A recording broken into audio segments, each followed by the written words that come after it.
being afforded grace, being afforded mercy, how can our reaction be to hold on to it ourselves?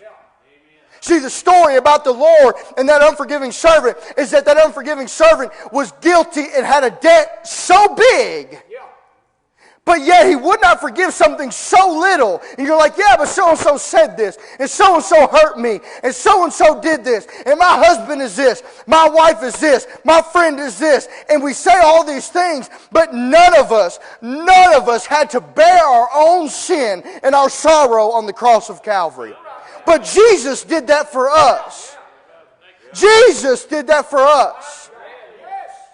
And how can we show people? Listen, if you would just trust in Jesus, you have the opportunity to come to a throne room where there's a God who loves you, where there's a God who wants to help you, but yet we do not display it in our marriage. We don't display it in our relationships with our brothers and our sisters. How can we save a world? How can we help show people Jesus if we do not give out that grace, give out that mercy, reacting to the gospel by doing what Jesus did?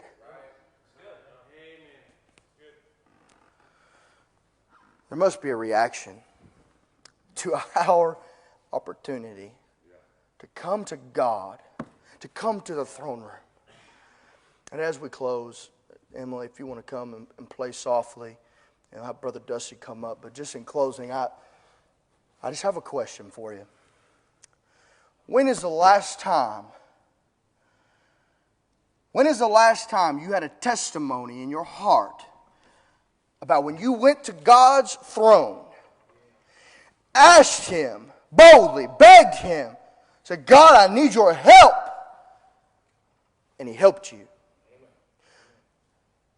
When's the last time you could stand up in church and not just say, and these are good things, I'm not saying they're bad things, and not just say, I thank God for saving me, but you can say, I want to thank God for what He did yesterday. I want to thank God for what He did last week. I want to thank God for what He did last month. Some of us may not even have a testimony from the last 5 years because we've been leaning on our own resources, our own abilities, and we spent our lives being saved but not experiencing God, not having a testimony of going to God, to His throne, and seeing God raise His hand and do something mighty in our lives. And it's time, young people, it's time for everybody else in our churches, and including myself, to have more testimonies of what God is doing, because I'm going to Him and I'm leaving myself.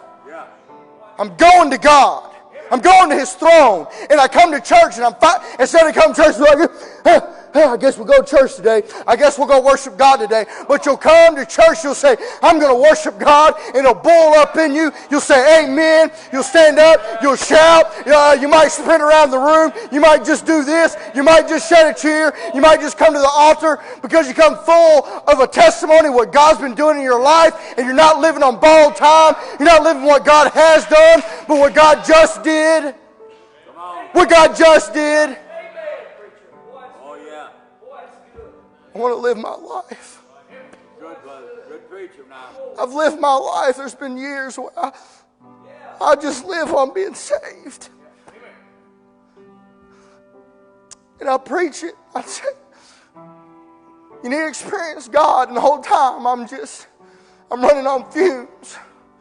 I'm trying to live for God with no testimony of what He's been doing. I've just been living on, I'm going to heaven, but God didn't restore this relationship. God didn't restore your relationship with Him so that you could just go to heaven, but so you could come to His throne now.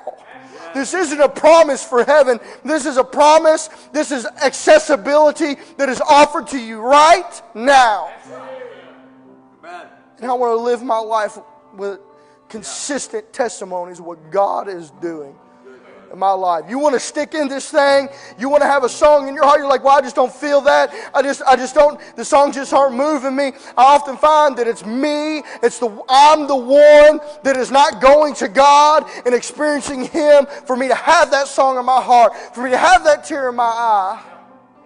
It's not up to the preacher. It's not up to the preacher to come up here and to pull it out of you and to try to pour enough gas in your tank to get you by in the week. It's up to you to go to God and get filled up yourself.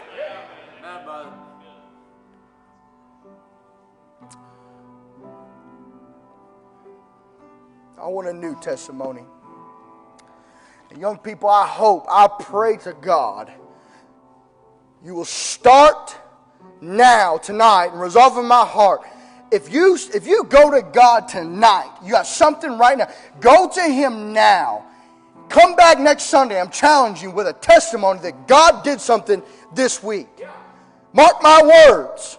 You go to Him, you ask of Him, you can have a testimony next week. And if you don't have a testimony, if God still hadn't done it yet, you'll worship, because guess what? You went to the throne and God may not have done nothing, but guess where you were? You were in the throne room with Him.